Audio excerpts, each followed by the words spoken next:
तो बच्चों आज इस वाली वीडियो में हम तीसरी एक्सरसाइज को स्टार्ट करते हैं क्लास 9th मैथमेटिक्स के अंदर निर्देशांक ज्यामिति मतलब क्वाड्रेटिक ज्योमेट्री को स्टार्ट करने वाले हैं। सबसे इजी होने वाली है और इस वाली वीडियो में हम इस एक्सरसाइज को कंप्लीट देखने वाले हैं। तो चलते हैं एक्सरसाइज पर। निर्देशांक ज्यामिति देखना, मैं इसमें आपको बताता हूं, एक ही ग्राफ के अंदर हम कंप्लीट एक्सरसाइज को देखने वाले हैं।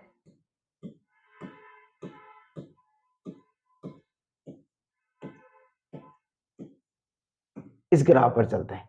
देखिए ये ग्राफ डायरेक्ट विदाउट ग्राफ पर बना हुआ है। डायरेक्ट इसमें जो ये एक्सिस होता है ये होता है हमारा वाई एक्सिस, वाई एक्स, और ये एक्सिस होता है एक्स एक्स।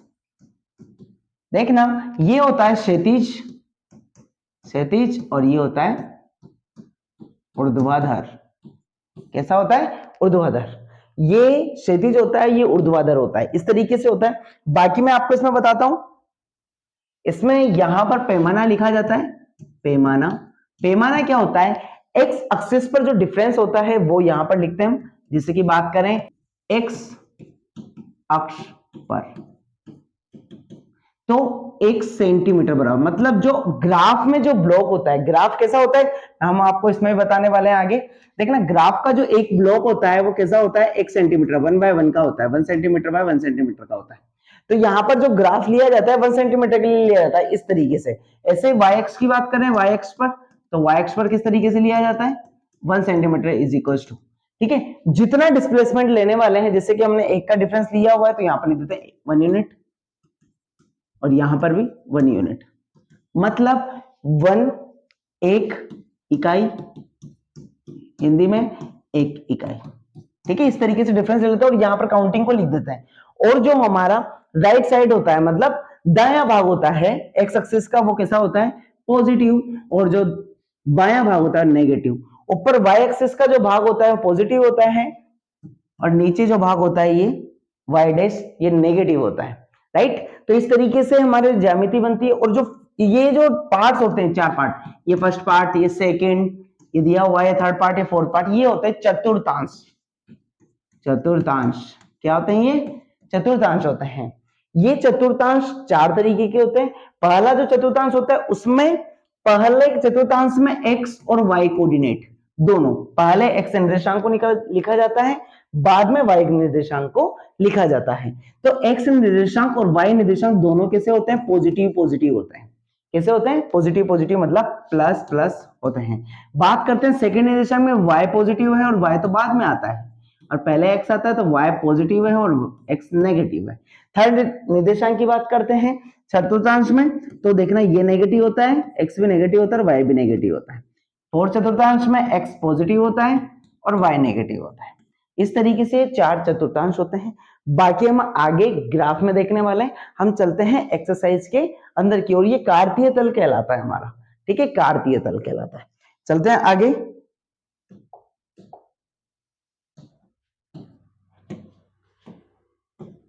ये हमारे पास में क्वेश्चन है, निम्नलिखित प्रश्नों में से प्रत्येक प्रश्न का उत्तर दीजिए।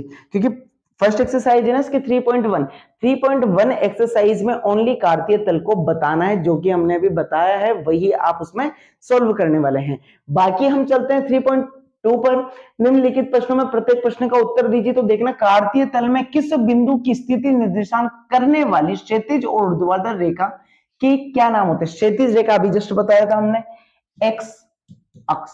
क्षैतिज पर क्या होता है? एक्स अक्ष, और ऊर्ध्वाधर पर क्या होता है? वाई अक्ष। ठीक है, आप साथ के साथ नोट कर सकते हैं। बात करते हैं आगे, इन दोनों रेखाओं से बने तल के प्रत्येक भाग के नाम बताइए। तो क्या कहते हैं उसको? चतुर्थांश। क्या कहा जाता है? चतुर्थांश। ठीक है, कितने? First, second, third, fourth. First चतुर्थांश में एक्स और वाई पॉजिटिव पॉजिटिव, सेकेंड चतुर्थांश में नेगेटिव पॉजिटिव, थर्ड चतुर्थांश में नेगेटिव नेगेटिव, फोर्थ चतुर्थांश में पॉजिटिव नेगेटिव। इस तरीके से होता है। पहला कोऑर्डिनेट जो है हमारा एक्स का है और सेकेंड वाई का है। इस तरीके से हम बता सकते हैं।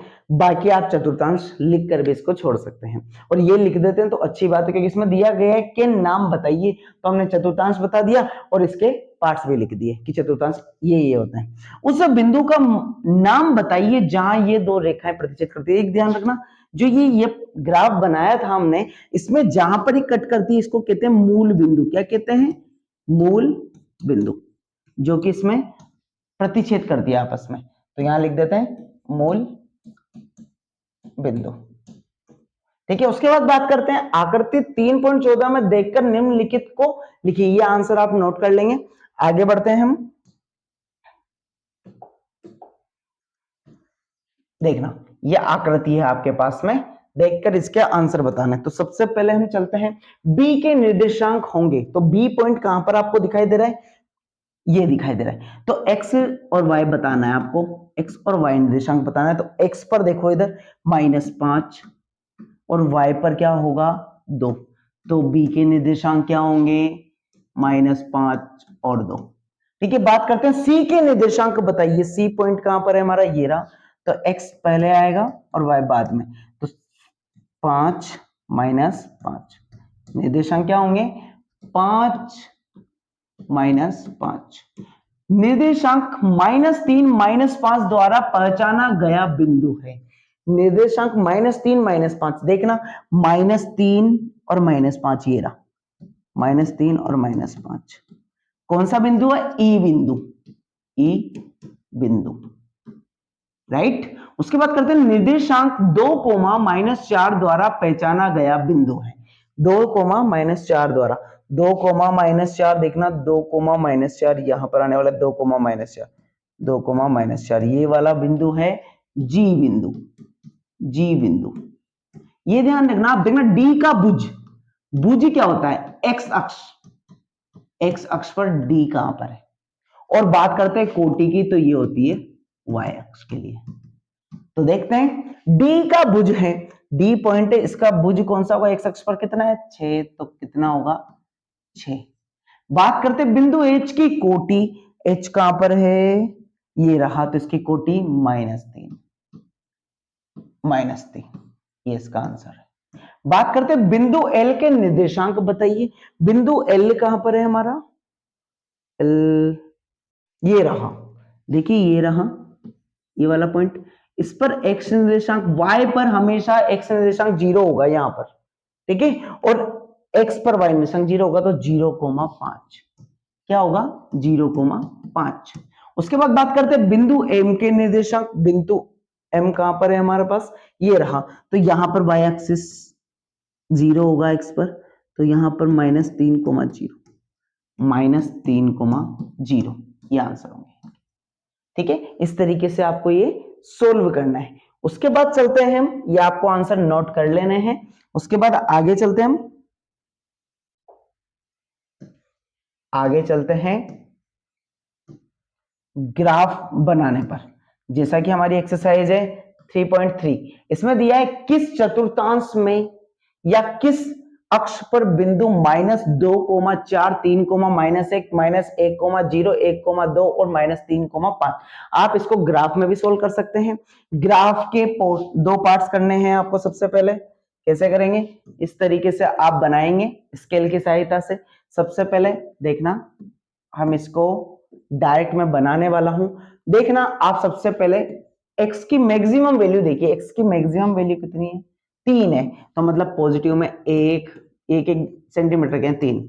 और y की मैक्सिमम वैल्यू देखते हैं, और x की मिनिमम वैल्यू भी कितनी है? -3, तो यहां लिख लेते हैं -1, -2 एंड -3। ठीक है, y की वैल्यू देखते हैं 4, बड़ी से बड़ी 4 और छोटी से छोटी -5। तो बड़ी से बड़ी 4 ऊपर 1, 2, 3, 4 और -5, -1, -2, -3, -4 एंड -5। 1 सेंटीमीटर का गैप लेना है। यहां पर पैमाना लिखना है, पैमाना x अक्ष पर 1 सेंटीमीटर बराबर 1 इकाई। एज इट इज y अक्ष पर यही लिख देंगे। ठीक है, उसी तरीके से यहां पर अब बताना है आपको -2,4, -2 कहां पर होगा? ये y एक्सिस है, ये -y, ये प्लस का x है और ये माइनस का x है। देखना -2,4 मतलब x का मान ये वाला है, और y x y x y x y और x y। देखना x का मान है -2,4, y का 4 है, तो -2 ये रहा और 4x ये रहा, देखना इस तरीके से बनेगा, ये बनेगा यहाँ पर। ठीक है, आपको स्केल से बाउंडेशन करना है अच्छा सा, और यहाँ पर -2,4 को लिख देना है। इसी तरीके से आगे 3,-1, तो 3 तो इधर होगा और -1 नीचे होगा y का, यहां से आएगा यहां तक, ये एक इस तरीके से बाउंडेशन बनेगा। और यहां पर आप कोऑर्डिनेट भी बता देंगे, -3,-1। ठीक है, एक्स अक्ष को पहले लेना है -1,0। देखना y की वैल्यू 0 है, x की वैल्यू तो यहां पर आने वाला है -1,0। ठीक है, उसके बाद बात करते हैं 1, 2, एक x पर 1 और y पर 2, तो इस तरीके से यहां पर बनने वाला है। ये डेज में आपको कन्वर्ट कर लेना है 1,2। फिर उसके बाद बात करते हैं -3,-5, -3,-5। यहां पर आपको स्केल से कहते हैं -3,-5। ये बन चुका है, इसका ग्राफ ऐसे मेंशन करना है। इसी तरीके से देखना, अक्षों पर दूरी का उपयोग एकल लेकर नीचे सारणी में दिए गए बिंदु के तल को आलेखित कीजिए। आपको ग्राफ लेना है, उसके ग्राफ के पोर्शन कर लेने हैं आपको, फिर ग्राफ के पोर्शन करने के बाद में जैसे ये सोल्व किया है उसी पैटर्न पर इसको केंद्रित करना है। तो देख लेते हैं हम डायरेक्ट, यहां पर इसको थोड़ा आगे बढ़ा लेते हैं, कुछ इस तरीके से यहां तक ग्राफ बना लेते हैं।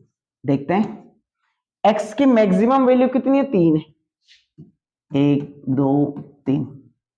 मिनिमम कितनी है, -2, तो -1, -2।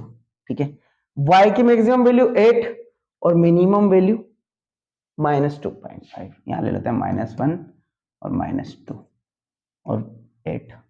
1, 2, 3, 4, 5, 6, 7 और इसको थोड़ा आगे बढ़ा देते हैं और यहां पर 8 ले लेते हैं, 8 सेंटीमीटर तक। पैमाना सेम यही लिखना है आपको, उसमें भी पैमाना यही लिखना है। उसके बाद में मेंशन करते हैं x की वैल्यू, देखना फर्स्ट ब्लॉक में -2, 8, x की वैल्यू -2 है और y की वैल्यू 8 है, तो 8 यहां पर दिखाई देगा और इस तरीके से, तो यहां पर मेंशन करना है आपको सर्कल, और यहां पर उसके कोऑर्डिनेट भी बताने हैं आपको। कोऑर्डिनेट क्या होंगे, -2,8। उसके बाद बात करते हैं -1 पर 7, तो यहां पर होगा -1 पर 7। बात करते हैं 0 पर, x 0 कहां पर, y एक्सिस पर होता है, देखना 1.25, देखना तो ये 1, इसका हाफ कितना होगा 1.5, तो इसका भी हाफ हो जाएगा -1.25, तो यहां पर बनेगा इसका 0, -1.25, राइट। उसके बाद चलते हैं 1 पर 3, तो x 1 और 3 यहां पर होगा, इस तरह भी लिख सकते हैं 1 पर 3। उसके बाद बात करते हैं 3 पर -1, तो 3 ये रहा और -1 ये रहा, 3 पर -1। इसी को आपको ग्राफ में अच्छे से सोल्व करना है। हम ग्राफ को भी देख लेते हैं जस्ट इसके ऊपर। देखिए ये कार्तीय तल है, ये इस तरीके का ग्राफ होता है। ये हमारा ग्राफ पोर्शन है जिसमें हमें सब पॉइंट दिए हुए हैं और यही हमारा ग्राफ पेज होता है। इसका जो ये 1 ब्लॉक है ये 1 सेंटीमीटर बाय 1 सेंटीमीटर का होता है। इसमें 10 ब्लॉक बने हुए रहते हैं 1 मिलीमीटर के, इधर भी 10 होते हैं और इधर भी 10 होते हैं। ओवरऑल ब्लॉक में कितने होते हैं, 100 ब्लॉक होते हैं। 100 मिलीमीटर का एक ये बनता है, ठीक है, 1 बाय 1 का होता है। इसके लिए देखना, यदि मैं आपसे पूछता हूं m की वैल्यू, तो आप बता सकते हैं -3,4, क्योंकि ये x कोऑर्डिनेट और y कोऑर्डिनेट। b की आप बता सकते हैं 4,3। आप s की भी बता 3,-4। क्यों होने वाला है, क्योंकि x कोऑर्डिनेट पहले होता है, y कोऑर्डिनेट बाद में होता है। -5, -4 होने वाला है, ठीक है। तो ये हमारा ग्राफ है। ग्राफ पेपर इसी तरीके से यूज में लेना है आपको। बीच में बाउंडेशन लाइन बनानी है, फिर एज इट इज ये कौन सी रेखा है, क्षैतिज, और ये ऊर्ध्वाधर, ऊर्ध्वाधर, ठीक है। और यहां पर पैमाना लिखना है आपको 1 x अक्ष पर और y अक्ष पर, ओके। तो इस तरीके से हमारी थर्ड एक्सरसाइज कंप्लीट हो जाती है, कार्तीय तल। ओनली इसमें हमें ग्राफ बनाना सीखना है। नेक्स्ट जो वीडियो आएगी हमारी वो 4th एक्सरसाइज को स्टार्ट करेगी उसमें हम अलग अलग तरीके के ग्राफ को भी सीखेंगे। ओके।